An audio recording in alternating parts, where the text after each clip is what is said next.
Good Things. I'm your host, Rebecca Turner. Now, don't forget, you can listen to Good Things. We are streaming live over at supertalk.fm. We're also streaming from that SuperTalk Mississippi app and your local SuperTalk Mississippi radio station. You can watch us, too. We are on your computer, your mobile device. Just head on over to SuperTalk TV. Now, you know that our SuperTalk Mississippi news team, they are always covering your Mississippi stories and doing the best job. And sometimes those stories are authored by students, particularly USM students, to the top, ladies, and they come from the Roy Howard Community Journalism Center and the efforts that they are doing. And today we've got Abria with us and Sami, who contribute. Well, I guess you go to the center, but you also can contribute some work to Super Talk. So welcome, ladies. Hi. It's so good to have you. Sami, I'll have you come a little bit closer to that mic. Okay, so y'all were babies when I was at Southern Miss, but I just feel like we're kindred spirits because we both are, have our alma mater in common. And now, sadly, though, I was never into journalism when I was at Southern Miss. I went the dietetic route, and, you know, that was kind of my education there. But I always knew that they had a great communication program and all of that. So if I could ever go back again, I'd probably be walking in your ladies' shoes. But I'm going to start with you, Abria. What led you into even the field of journalism or writing that got you to the Roy Howard Community Center? Actually, what really got me interested in communication as a whole is just the fact that I've always loved public speaking. Mm-hmm. So that's kind of what got me into the door, into the major. And as I just gained more experience with social media and being in a news environment, being in a school that talks about journalism, I just learned a little bit more being in the school. But me, myself, I've mainly been on social media. I've mainly done marketing. I've mainly done, email marketing, PR, and things like that. So coming into the center, I was wondering how am I going to be in a journalism environment? But it's been really, really good. So for you, Sami? I actually started vlogging in 8th grade, and oh my God, old. I know. So I like to capture memories, and whenever I toured WDAM, I was like, wow, this is a career where I can actually capture memories and be the voice of people who don't have a voice. So I really just feel heartwarmed to be able to do what I'm doing. So I love this conversation because if I'm thinking back when I would have been there, it would have been more like traditional journalism, which is probably why I didn't find it interesting. My way into communications was backdoor through being a dietitian. But you ladies grew up in a world that I don't understand, which is a world that doesn't know and not having social media and doesn't know what it's like to be able to vlog in the 8th grade, right? So you see it from like a different perspective of what does journalism look like for students who doesn't know a world without those type of things. Okay, so first let's back up though. Let's explain the Roy Howard Community Journalism Center that you both found yourself to. Abria, how do you describe that when people say, what is that center? What do y'all got? What do you guys do there? Well, the Roy Howard Community Journalism Center, we are a student-led newsroom, of course, supported by our professional staff who have worked in the field. So we have 7 professional staff, and we hire about 20 students every semester to help us do what we do. And again, we focus on Community Journalism Center, which really sets us apart because we are telling stories that are important and impactful for people who live in the rural community of Southeast Mississippi. So there's within the Southeast Mississippi, there are about 10 counties. There are 10 counties that we specifically serve and focus on, and they don't have their own news stations to consistently report on their news. So we go into those areas, we make connections with their leaders and the everyday people there and find out what matters to them and report on that so that that can be distributed throughout the state into their community. So, Sami, do you guys get to choose your headlines or your topics, or is it, how do y'all come up with what you're going to write on or investigate or journal every day? So every Thursday at noon, every reporter is expected to turn in 2 story pitches, while every employee is expected to turn in 1 story pitch, even if you're a videographer or public affairs. Sounds like child labor. Y'all have to do twice as much work. I'm just kidding. But yeah, so every Friday we have editorial meetings, and the head reporters choose 1 pitch. So there's 3 pitches that get chosen, and we just fingers crossed that ours gets chosen. So very much like the real world in some newsrooms. Now, not every newsroom works that way, but I would say a lot does. And so now, Sammy, you mentioned that you started vlogging in the 8th grade, which I have an 8th grader, so that's mind-boggling to me. What was that kind of topic? And it's okay if it was was it focused kind of like on your life, your interest, and in like sort of your world at that time? 100%. It was focused on me. I wanted to go back and watch it and relive my memories. So that it was 100%. So now that you're in this journalistic sort of set where you're going out and looking for other people's stories, is that easier, harder, a different set of tools to try to find stories, that aren't about you, about in other ways? Have you learned how to maybe find those headlines? Is what I was trying to say. Connections, like being able to talk to people, like just a simple conversation will draw up a story pitch in my head. Like talking to anyone usually draws up, hey, I can do a story about this. Is this what's going on? So, oh, girl, you got it naturally. Thank you. Yeah. Well, and because for some, Abria, that in your world where social media is very take my life, I put it out there. If you think of it in terms of like influencer, it's literally influencing people on what you're doing, what you're wearing, what you're buying, and it can be a very self-absorbed and very lucrative, but also self-absorbed. So I love hearing that you guys are getting the opportunity to see that the same platforms can be used to share other people's stories and also community engagement as well.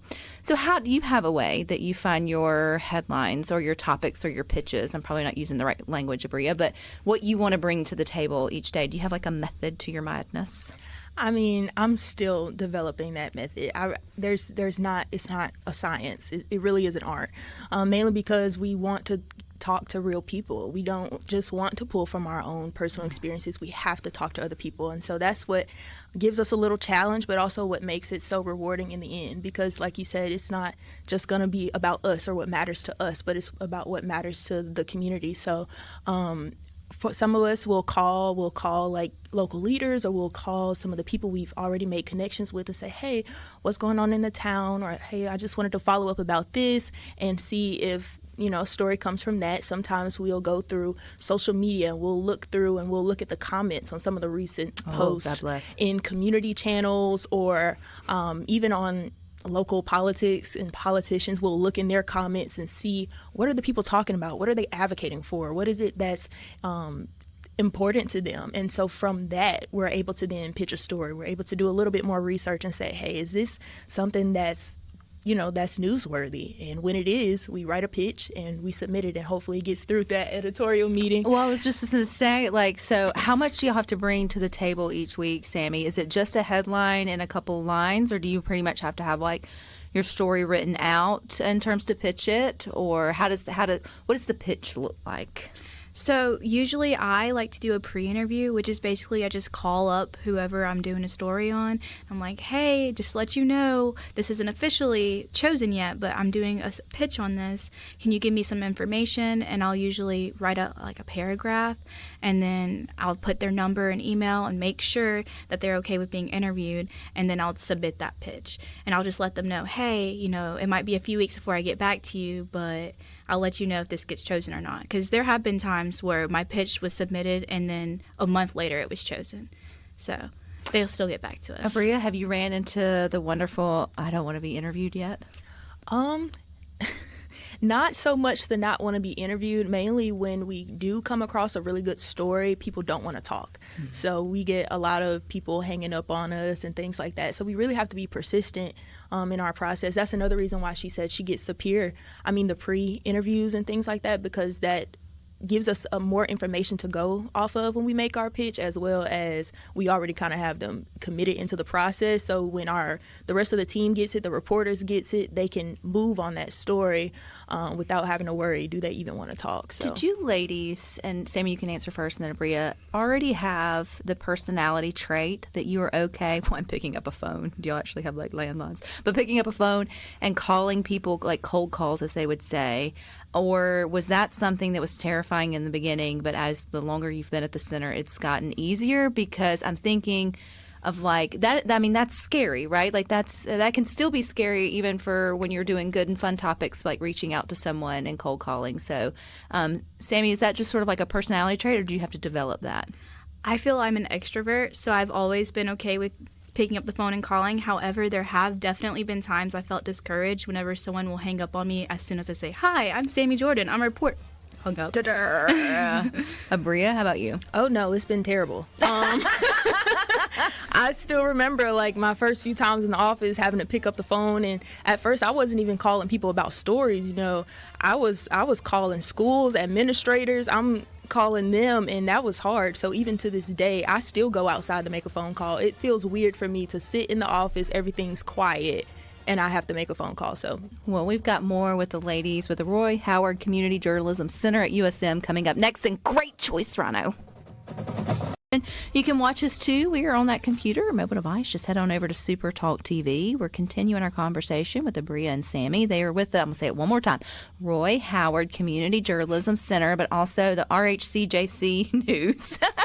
But it's up to good work. I love this opportunity. So one of the things this affords you there at USM as young professionals interested in journalism or communications is some of your pitches that y'all talked about gets to go on to actual websites and news outlets like SuperTalk Mississippi News. It uses some of your articles. So, Sammy, what was the first time you had a pitch that actually made it into the news? I was actually really lucky. My first ever story pitch was about the Gulf Coast Skate Park Association, and it was chosen my first week working there. I was able to go out, get the interview, write the story, write the package, track the package, and it made it on to WLOX. It made it on to... What was that like seeing that and then seeing your name as author or contributor, however they do it these days? The feeling was just a feeling I had never felt before. It was like, wow, this is real. Like, I'm actually getting able to do what I'm going to school to do while I'm still in school. Like, this is truly a blessing. So, Abria, for you, your first pitch that made it on either print, TV, radio?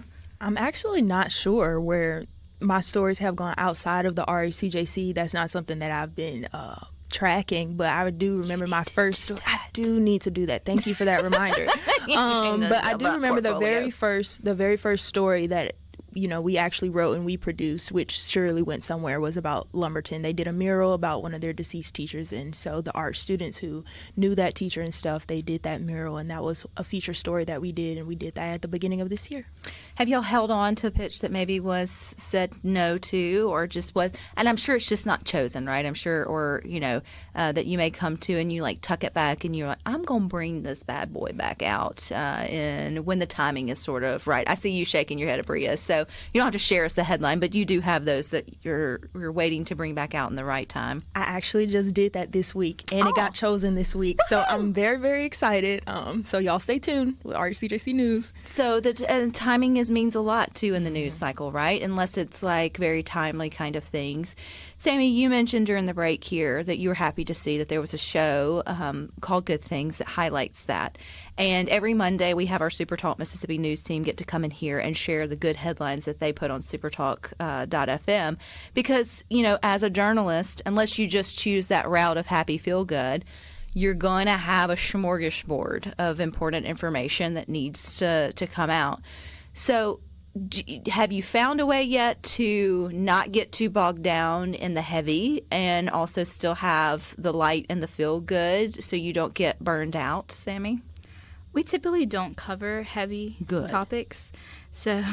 Well, eventually, though, you probably will. So go ahead and start thinking of a way that you're going to sort of, balance that out. Because, Abria, you mentioned being able to give back to the community or what's important to the community, and sometimes those topics are heavy and sort of hard. Have y'all, at least teachers and mentors, start helping y'all through that? Because that's going to be hard as a journalist as you move forward. I mean, most definitely, especially in our editorial meeting. So that's not just a time where we, go over what stories we're going to choose. That's an opportunity for everyone in that newsroom to come together, talk about their highs and lows of the week. And we receive a lot of feedback from our professional staff about what we were struggling with, how do we overcome those hurdles every week, and just moving forward in our career, because these are things that we will continue to see. But we, as time goes on, we'll learn how to better address them. Well, too, and as your career develops, you can figure out the ways in which you want to go. And sometimes you may find yourself, Sammy, in a happy, feel-good scenario, because we don't talk about any of that stuff here on Good Things. So there are channels sort of for that. But I know this is, in school. What year are you at USM? Or what year do you have to be to get into the center? You can go ahead, Sammy. So we actually have high schoolers employed at the center.